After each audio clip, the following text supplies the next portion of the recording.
Procrastination. Just the term sounds ominous, right?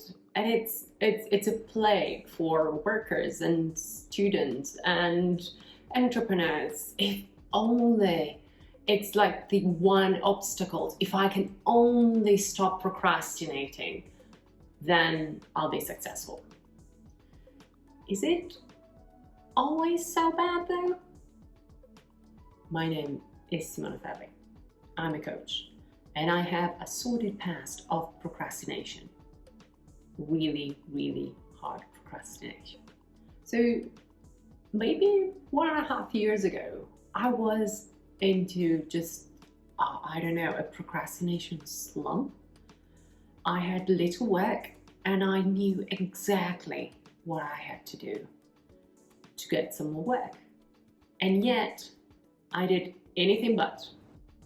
Fitness, workouts, cooking, reading, and not just, mindless stuff, reading good stuff, interesting stuff, watching documentaries, not just watching Netflix,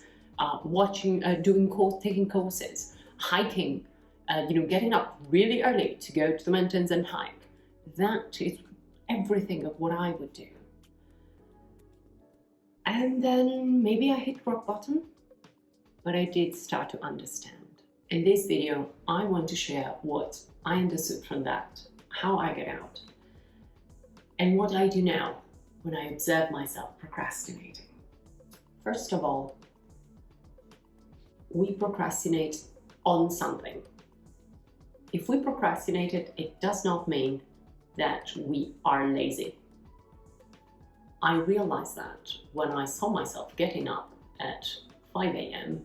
to go hiking, and I never procrastinate on hiking. So it's not something that I am, it's something that I do. Next, what I did is to give myself time to understand why I was procrastinating on that specific point. And together with time, I gave myself also some kindness. And instead of just, yelling to myself more or less silently that I was lazy and I was, nothing. So what I did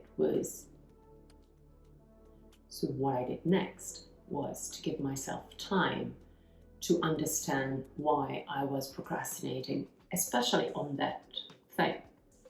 And together with time, I gave myself some kindness and some self-compassion. So I stopped yelling to myself that I was a lazy bum and just, sat down and figured it out and tried to say, okay, why? What is it? What am I feeling about this? Because basically procrastination is your emotions winning over your rational thought, and it's much easier to understand your rational thought than it is to understand emotions, but it needs to go through there. As I was figuring things out, I started to work hard on that, on how I could listen to my heart and sort of do something, even baby steps, in order to help my heart that maybe was afraid to do something and to move forward to something that I really wanted. So I had to reframe what I wanted. I had to reframe how I wanted to follow my heart. And if I had not done that, and had I just forced myself to plow through, I'd probably be in burnout. So thank you, procrastination.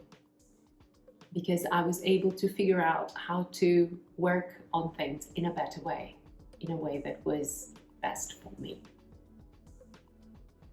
Procrastination is then just an alarm that tells us that what we think we should do is not aligned with what we feel we should do. And it's just a bell that rings that stops you from doing something that is not best. And that's why procrastination is good. So what do I do now when I observe myself procrastinating? First off, I observe really well. I pay attention to what I am procrastinating on. Recently, it's been a webinar that I need to organize. Second, I listen to my emotions about that task. What is it that is preventing me from doing it? Am I scared? Why am I hesitating? And the webinar was about me being insecure about what I was selling, not about the webinar itself. And how did I figure that out? I journaled about it. It always helps. You may not like it, but it really, really helps. Thirdly, I make a small step or a big one. I figure out a step where I like to think of me just taking my heart by hand, like, helping your child, going ahead with a child towards something that he or she is afraid of. And so I'm like, okay, well, let's do this. Take my heart by the hand and just, let's do it one thing at a time. And maybe it's small steps, maybe it's big steps, but in a different direction. In the case of the webinar, I sat down, I realized what it is that I didn't like about what I was selling, just, built a project on how to fix that. And now I'm really looking forward to that webinar, which will be coming soon. It's not always a simple and a straight path to have a conversation between your heart and your mind. But procrastination tells us that that's a conversation that we need to have, and it's about time we have it. And be gentle with yourself. That's the best thing that you can do. It doesn't mean indulging some laziness. It just means giving yourself time and space to figure things out. So if you like this video, please give it a thumbs up, comment, and share it if you think that someone can benefit from it, and subscribe to the channel.